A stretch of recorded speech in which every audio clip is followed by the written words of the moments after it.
Hey guys, I'm Lazor, otherwise known as Matt, and been a long time no see. Hasn't really been that much on this channel for a while, which is kind of bad, but I think everyone's in the same mood as me, which is they're done with Magic 2012. They don't want to make any more videos for it, so I haven't been getting any more videos for it. So if that's how it is, then that's how it is. I can't upload if I don't get any, so there you go. I thought I'd do one since I did miss my did miss what I was doing. Did miss the Saturday slot anyway, but it's not like there was a lot of competition anyway for that Saturday slot since I haven't had any videos like all week. There you go. That's why I apologise, but like I said, I'm all in control of putting the videos up. People don't send me them. People don't want to play the game anymore. That's their choice. I can't stop them from doing that. I think we're all looking forward to Magic 2013, and when Magic 2013 comes back, comes or whenever, they haven't released a release date yet.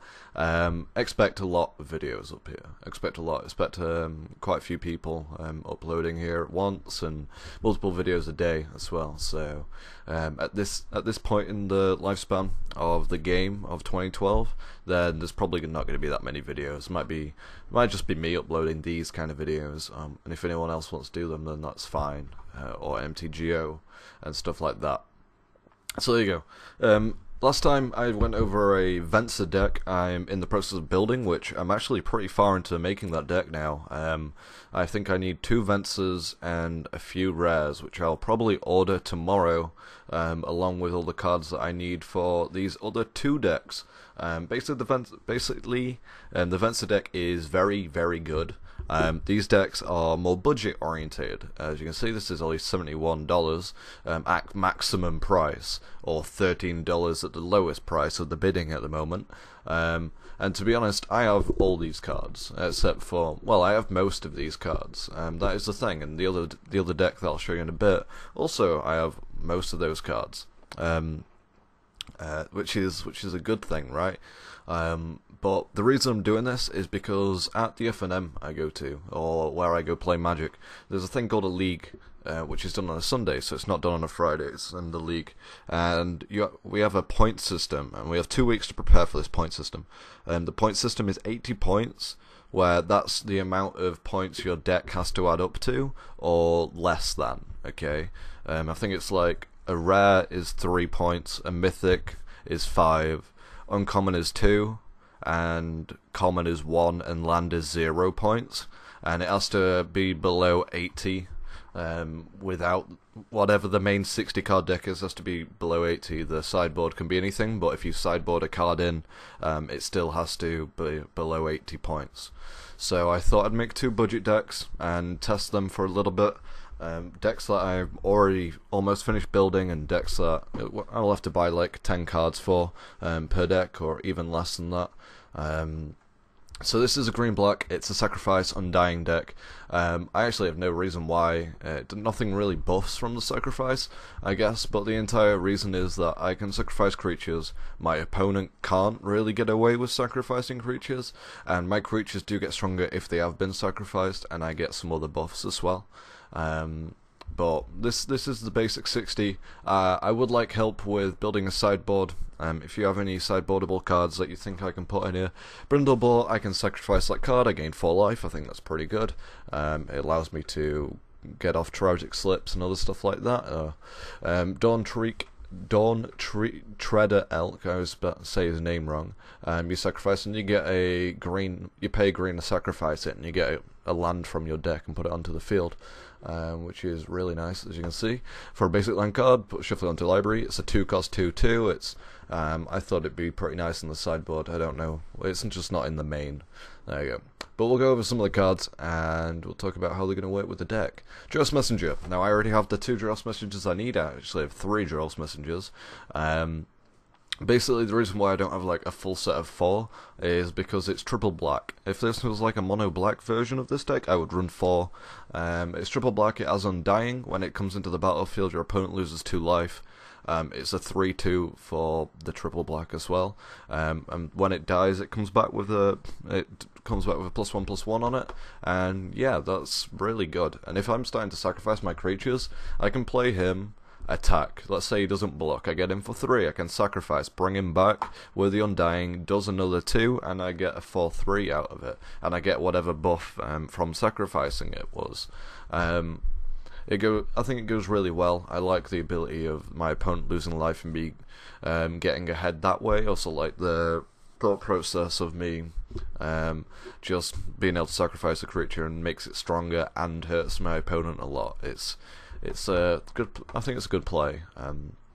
Plus it's only 3 black. I mean, in a green black deck, it's probably not going to be played until turn 4, turn 5 in this case, in this build anyway. Mainly because of the Strangleroot Geists and the Young Wolves I want to be putting out turn 1 and turn 2. So this guy probably won't be played turn 3, but it depends on which way I'm going with my mana at the intro. I mean, if I have Drill's Messengers and no Strangleroot Geists, I might try and go for Forest Abundant Growth, then double black. That way I can get this guy on turn 3 and still have 1 forest at least. So yeah, he's a really nice card. A lot of people play him. I think he's good. So yeah, I'm going to play him since I have him available, so in my budget deck, he's going to fit in there. Strangleroot Geist, this is like one of my favourite green cards. I mean, this and Young Wolf are probably my favourite green cards at the moment, because they're so cheap, and for their mana cost, they are so good. They just get in there, like, do so much damage early on. People don't want to kill them, and because of the fact that they get better, it doesn't like stop the damage coming in really. Because you play this guy in turn 2, he tends to do 6 damage by himself. On most situations, he will do 6 by himself before they kill him. And in a situation where I can kill him myself and get better and get ahead because of that, it works so well. He's such a good card. I really like Strangleroot Geist. Same goes for Young Wolf. Him turn 1 and Strangleroot Geist turn 2. I'm swinging him for 3 turn 2. Both of my creatures, if they get killed by mass removal, do come back straight away, and it doesn't. So mass removal doesn't really affect this deck unless they've already died once and the Undying mechanic's already gone off, in which case it kind of does screw it up a little bit. So you always need to be careful not to willingly throw away the creatures if you think your opponent's playing a deck where he could just wipe the board in a second. So you always need to make sure about that. But yeah, Strangleroot Guys and Young Wolves are a really good start right off the bat for this deck. Get a lot of heavy damage in early on, so that's why I'll be running them. Blood Artist. Now, Blood Artist is one of the only creatures who doesn't really get sacrificed or sacrifices itself. I probably will not kill Blood Artist off. There is only 2, but it is a great card. When Blood Artist or another creature dies, so on my side or their side, target player loses 1 life and you gain 1 life. Which means if I'm sacrificing my creatures, they're also losing life, and I'm gaining it as well. I'm getting ahead by quite a lot, and it works. I think it would work really well in this deck. Only running 2, mainly because of the fact I don't own 4, and I don't think 4 is really needed when I don't want to be sacrificing these creatures. So I thought 2 fits, and to be honest, I really like the card. I think it fits in most black decks these days. I think you should have a couple of Blood Artists in most black decks. Demonic Taskmaster. This card is actually really nice. It's a 4/3 flyer for 3. At the beginning of your keep, you have to sacrifice a creature other than Demonic Taskmaster, which is nice. So if you have 2 Demonic Taskmasters down, you don't have to sacrifice any creatures because it says other than that name, so you can just swing in for 4, swing in for 4, swing in for 4. Not only that, if you have Strangleroot Guys down and you sacrifice it, or you swing in for 2, place Demonic Taskmaster, next turn sacrifice Strangleroot Guys, swing in for 7. Works really well. Not only that, when it becomes out of hand, I can either sacrifice it myself with some Altar's Reap or Smallpox or Killing Wave, and that way I can get rid of the threat right now, to be honest. Because if he's hurting me more than he's hurting my opponent, which most of the time is not, I mean, a turn 3 4 flying damage is going to be painful to deal with in most situations. I've been using this card a lot recently. The last league that we did was an intro deck tournament, basically where you got an intro deck and you could only alter it with the booster you got with it, and one booster a week. And I got Demonic Taskmasters sometimes. I had 2 in the deck, I believe. As in, I pulled 2 from boosters. And turn 3, 4/3 flyer is just so good. You don't even realize how good it is until you've played it, you know? You don't particularly need that many creatures down, because your opponent will struggle to deal with it most of the time. They'll either won't be able to kill it or they won't be able to block it. It's really... I like the card. There's 4 of them in here. If you can get like 2 down, it's basically... I wouldn't say it's game, but it's really close. It's going to be, well, unless they're playing like a very heavy flyer deck, then this card's going to fuck their day up, to be honest. Soul Cage Fiend. This one I wasn't sure about. It does beneficial from sacrificing it, because when it dies, each player loses 3 life. It's also a 3/2 for 3, just like Gerald's Messenger, which, to be honest, is not that bad, you know. It gives them incentive not to kill it, okay? It gives them incentive not to kill it and gives me incentive to kill it, because them losing 3 life is not that. Me losing 3 life isn't as bad as them losing 3 life in this situation, because most of the time they'll be happy to take damage, because they don't want to kill my creatures and give me an advantage with the Undying mechanic or Blood Artist down and stuff like that, and swinging in with 3 every turn, and if they kill it they lose 3 anyway, and so do I. But to be honest, like I say, I think it works really well.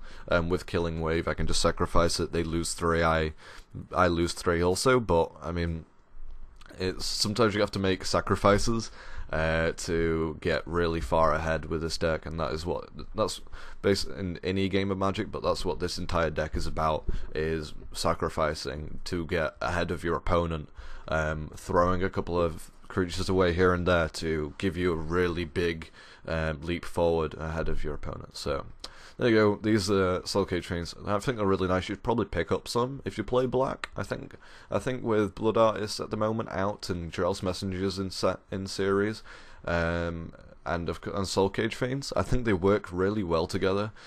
So if you do play black, making a mono black deck with 4 of these, 4 of these, and 4 of these in already becomes a really difficult thing for your opponent. In fact, I have a black deck on me at the moment, which is basically built around that kind of thing, where your opponent loses a lot of life from other guys, and there's the one that your opponent loses life every time he plays a creature, and there's artifacts, which is if he doesn't play a conditional cost of 2, he loses 2 life every time he plays a creature. So they lose a lot of life. And I believe there's a rare, which is every time your opponent loses life, you gain a life. I believe that just came in with Avacyn as well. So you could easily make a mono black deck that works really well with these couple of cards, and I feel it works really well in this deck as well. Abundant Growth. So when it enters the battlefield, you draw a card, and you enchant a land, and it pays 1 green to enchant the land. You draw a card for 1 green, and then that land can add any colour to your mana pool. If you're playing any green deck with another colour in, you want Abundant Growth in. These cards are so good. Not only do you draw a card, so you cycle as well, so you play and draw, so you don't lose any card advantage. Your mana pool is a little bit better. And for someone like me who can't really afford to get a bunch of multicolour lands, then Abundant Growths are just really, really fantastic at the moment. So these cards, as far as uncommon goes, a common goes, I always get those 2 mixed up. Always seems the wrong way round to me, but there you go. It's a fucking great card. Smallpox. Unfortunately, Smallpox will be going out soon because it's M12, but it works really well in this deck, and I always wanted to build a deck that worked with Smallpox. Each player loses 1 life, discards a card, and sacrifices a creature, then sacrifices a land for 2 mana. So it's a land destruction for both of us. And they sacrifice a creature, and I sacrifice a creature, which isn't that big of a deal in my turn for me. And yet again, it's just a very quick way. If you have a way that you can benefit from playing Smallpox, it's a very effective way of getting ahead in a game. If you're running if you don't particularly need that much mana, as you can see, most of my cards are actually pretty low cost. Smallpox doesn't particularly affect the mana cost that much for me. I need about 3-4 mana maximum. Of 2 of each, 2 green, 2 black is as good as I can get, as good as I really need, I feel. Or maybe 3 black and 2 green because Drill's Messenger, or if I have 1 abundant growth and 4 land, something like that. So just the availability, then Smallpox doesn't particularly affect me that much because all my cards are so cheap anyway. Not only that, with cards like Altar's Reap and Grave Purge, sacrificing the creature and discarding a card isn't going to be that big of a deal in this situation. The losing 1 life means very little to either player. It's just your opponent probably doesn't want to sacrifice a creature or sacrifice a land, so Smallpox, great card. Altar's Reap, I sacrifice a creature and draw 2 cards for 2 mana. It's at instant speed as well. This card is great in this deck. In a deck that can take advantage of it, where I can block, sacrifice, draw 2 cards, my creature comes back onto the battlefield, the block has been stopped, and I get 2 cards for 2 mana. Yeah, as you can see, it works really well in this deck. Grave Purge, it's 3 mana, you put any number of target creatures from my graveyard on top of my library and draw a card. I like that because I'm going to be throwing away a lot of creatures. I feel that I might be running out of like steam, as I put it, so if the further the game goes on, the less likely I am to do well because my guys have already sacrificed at least once or something like that. So being able to recycle a couple of creatures and put them back on top of my deck, even though it does take away from the next couple of draws, at least I know what I'm drawing and they might be useful because I've put them in that order. Let's say I have 5 mana open, there's a Strangleroot Geist in my graveyard, I can Grave Purge, draw the Strangleroot Geist and play him on that turn. It's at instant speed as well, so I can do it at their end step, draw the card, and then it comes to mine and draw the other one. And something like that. I really like this card. It works well in this deck. I don't know if it would work that well in others. Probably works well in self-mill as well, but there you go. Killing Wave, this card was, when it was revealed, people were like, oh my god, this card's broken as shit, and then people start to realise, actually it's not that broken. Yeah, this isn't terrible. This is pretty bad because your opponent, if your opponent's bashing you, they're just going to pay the life for one huge creature and then keep going. But in this case, Killing Wave works pretty well because I'm sacrificing my creatures, but they're coming back. I'm almost certain it works that way. So they'll come back, and I'm paying the life. And my opponent's going to be forced to pay some life, you know, at least a little bit. It's going to do damage, or they're going to lose some creatures. Now, I'm almost certain the Undying mechanic would go off after Killing Wave's ability is all finished, which is great, because otherwise my creatures would die, come back onto the battlefield, then be selected by Killing Wave again, which would suck. But I believe the ability would go off after Killing Wave was already finished, so I had to make sure of that, otherwise that would have been kind of horrible, because it wouldn't have worked very well. And I've been looking for years for Killing Wave, because people don't tend to be prepared for it, especially if they're taking early damage from Drill's Messenger, Strangleroot Geist, Young Wolves, and other such. They don't particularly want to be paying life now. If you pay 4 life for each creature, they might have 3 creatures out, that's 12 life. They're either paying 12 life, or they're losing 3 creatures, or they're paying 4 and losing and keeping and losing 2 or whatever. I can't do maths, but it works really well. I think it's really effective in this deck. So yeah, that is the green and black. Like I said, if you have any stuff for the sideboard, I do like Brindle Boar here, and I do like Dawn Treader Elk. Maybe 2 more Drill's Messengers, but unfortunately that means I'll have to buy one, and they're fucking expensive as shit. And do try and keep it budgeted, because like I said, this is about, I think it's about 60 something points in deck at the moment, 67 or something like that. So yeah, I have to keep it below 80, otherwise there is that Demon Lord of Ashmouth, I believe, which is, it comes in as to sacrifice a creature, and it's like a 4/4 flyer with Undying or something like that. But I decided I didn't particularly want any. I like the way it is at the moment, keeping a low mana curve and stuff like that. So yeah, that's the deck, and that's the black and green one. I guess we'll just move quickly on as I X out all these tabs that you can't even see me doing. and I'll go to... Should I do this in one video or should I do it in two? We'll do it in one, because you guys haven't had a video in a while. I'll just do this in one video. This is my other one that I'm building. So this is my blue-black lonely control deck. So when I was on about the league and I had to do an intro deck, the intro deck I got, because it was randomly done anyway, was a blue-black deck. It was the one with Demonic Risings and Lone Revenants in it, and I got really attached to the deck. You know, a lot of people got that deck as well, and they hated it, but I was the only person who liked it.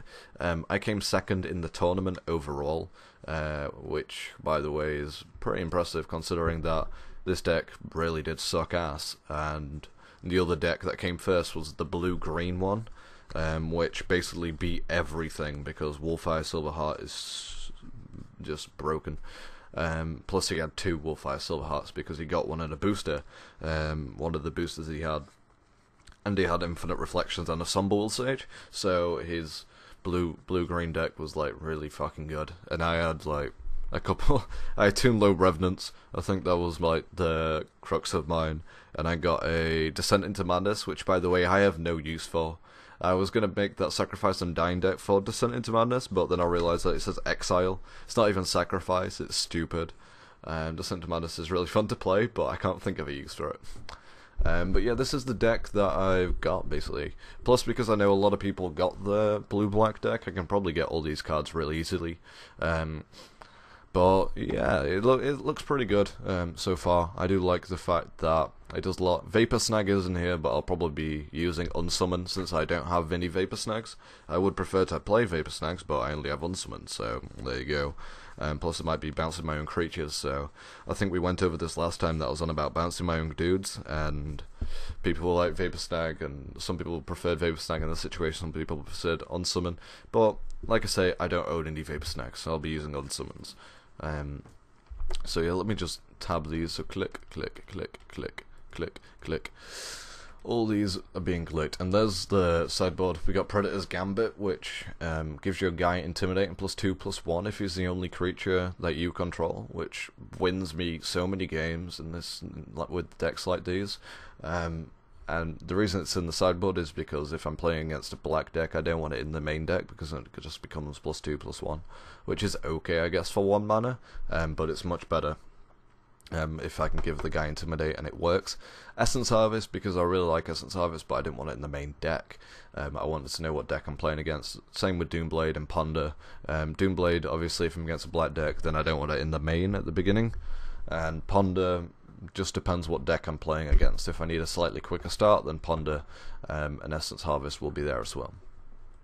Alchemist's Apprentice, this guy is like really good. 2 mana 1/1, sacrifice, draw a card. He's really good. He either gets in there for like 1 damage, which is nothing, to be honest.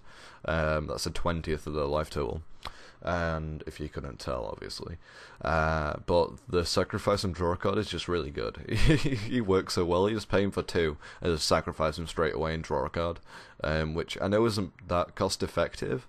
But the fact that he's in creature form as well is really cost effective, because if I have to chump block, I can chump and draw a card. If I need to cut a card draw, Alchemist's Apprentice is there. He sacrifices, which allows my side to hopefully get down to 1 creature. He works really well. And that's what all this deck's about, by the way, is me having 1 creature out and then that 1 creature winning the game. Thanks to either Homicidal Seclusion or setting off Demonic Rising and other stuff like that. So Fettergeist is another one of these really good 3-drops that are flyers and do a lot of damage but require you to have not that many creatures on the field. It's a 3/4, and you either sacrifice at the beginning of your upkeep unless you pay 1 colorless for each other creature you control. So if I control no other creatures, or if I had an Alchemist's Apprentice that I just sacrifice at the end of your step and now I control no creatures, it's just a 3/4 flyer for 3. It becomes really difficult to deal with early game. Same with Demonic Taskmaster, which is also in this deck. It becomes super difficult to deal with. Yet again, it's just, I pay turn 3 of 3/4 flyer that can get buffed and stuff from being by itself is brilliant in this deck. I really like the presence of it.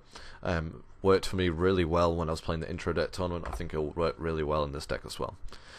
Seeker, it's a 3-cost, 3/1 unblockable. Yet again, this deck's all about me having one card, and that one card winning me the game, that one creature, and controlling the pace with like some unsummons here, and a little bit of bounce there. But Latch Seeker it's got the unblockable down, which means it's not going to be blocked, obviously. I mean, that is self-explanatory by the name. But it means I can just throw my eggs into this basket and hope that it wins. It's going to be doing consistent damage, and if I have Homicidal Seclusion, it becomes a 6/2 unblockable lifelink. If I have other cards down, it becomes even better. It's just Predator's Gambit becomes a 5/2 unblockable. Even if I control 2 creatures, it's still unblockable at the end of the day, and it still gets in for consistent damage. So I really like it in this deck. Lone Revenant, I'm only running 2 because I only own 2, and it's still a 5-cost guy, so I don't want to run 4 of them in this case. In a deck that has no ramp at all, I might as well only run 2 since I have them. It's a hexproof 4/4 guy, which in general for 5 mana is really good. But whenever it deals damage to a player, you look at the top 4 of your deck. If you control no other creatures, you look at the top 4 cards of your deck, and you put one of them to your hand and the rest in the bottom of the library. Yet again, it's another creature that benefits of me having no having no creatures down on the field. Benefits of me getting damage into them, which is why Predator's Gambit would be really useful if I'm playing against a deck that doesn't have blue or black in. Or even if it does, it still becomes kind of useful. And it's hexproof, so this guy gets work done if he's down, because your opponents can't touch him, you can help him, and he just gonna sit there and get in for consistent damage. And if he does get damage in, you get a choice of 1 of 4 of your top cards, which could be the card that you need to win the game. It's one of those cards that I think has been completely overlooked because people haven't been playing the solo creature mechanic, and as you can see, they're like going for $1.50 for 1, or 99 cents and stuff like that. They're not going for that a lot. Not going for a lot because people aren't playing the solo mechanic, and I think it's because people are thinking that, oh, it's too easy. If your opponent's playing heavy removal, you're going to get destroyed, which was my friend's argument to it. But I was like, yeah, but Lone Revenant has hexproof.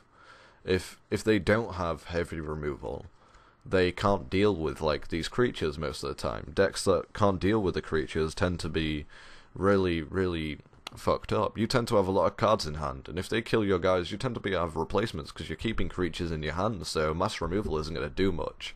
If anything, it's going to hurt them more because you're only losing 1 or 2 creatures at a time.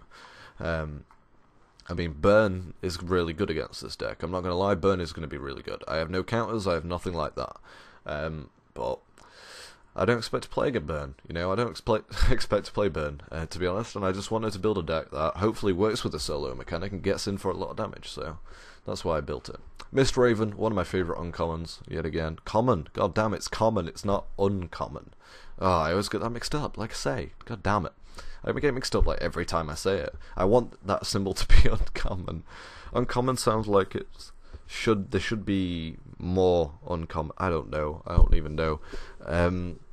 It's a 2/2 bird that bounces a creature when it comes into play. So it's Aether Adept, but it also flies, which is the reason I'm using it over Aether Adept, is because for 1 more colorless, I get an evasion. So this evasion will allow me to get in for more damage and therefore buff it up and do more.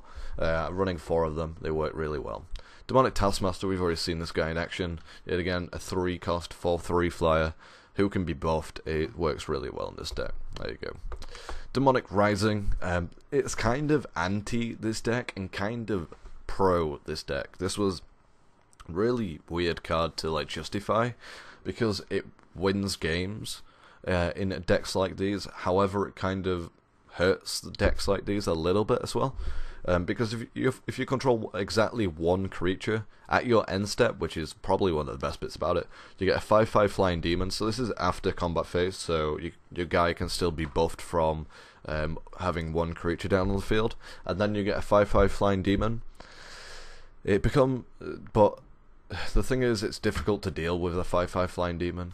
And if you throw away one of your creatures next turn, you get another 5/5 flying demon. It becomes basically a really good generator for that, because you end up having like one or two at a time. And if you want to be bouncing with Peel of Realities and stuff like that, Peel for Reality, I think. Peel from Reality, there you go.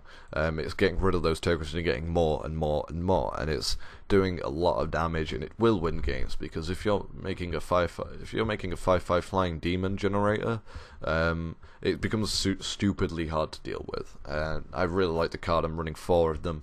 I'll probably be able to acquire all 4 by the end of the week. So I like the card. Some people are against it in this kind of deck, but I mean, it's not going to get much use in other decks anyway. To be honest, maybe in the sacrifice deck it'd be okay, but I was thinking about putting it in, but I expect to have quite a few creatures down with that deck. Homicide Seclusion. If I control one creature yet again, that creature gets +3/+1 and lifelink. It's such a good card, and when I have a look at a deck like this, I just wonder why people aren't playing this. Why people are playing other kind of things, because if you can make a really good and well thought out control deck with mana leaks and all that kind of stuff in it, this deck could win games easily could win games. I mean, this one is a little bit more for fun side, but you can make a hardcore version of this that would just destroy like most decks. I'm not gonna lie, it would do really well. You could splash white in there for auras and stuff like that, Spirit Mantle and whatever the fucking one that returns to your hand, Angelic Destiny, there you go, stuff like that. You can splash them in, and then it becomes even more stupid balls nuts. And if you have a black and white one, or if you go for blue-black like I have, but cards like these, Demonic Risings and Homicide Seclusions, will make and break the game, because you can be in a really bad position, your opponent's tapped out, you have one creature, and draw Homicide Seclusion off the top, all of a sudden you're in the lead, or you've won the game. That happened to me almost like every game that I played. I would either draw this off the top, or I would draw nothing from this deck, or I would draw Essence Harvest, and then suddenly I'm in the lead again, because my guys are getting buffed. Essence Harvest gets better, but I don't particularly know what to take out the main deck. If you have any suggestions, like, I know Mana Leak's going to probably give suggest, because Mana Leak's good in any blue. There isn't really that much control. I mean, there is 12 bounce spells, to be honest. I mean, there's these 4, and then Mist Ravens as well, so there's a little bit of draw. But I think this deck could work out. I'm yet to finish building it yet again. Both of these decks are not quite complete yet, but hopefully will be by the end of the week.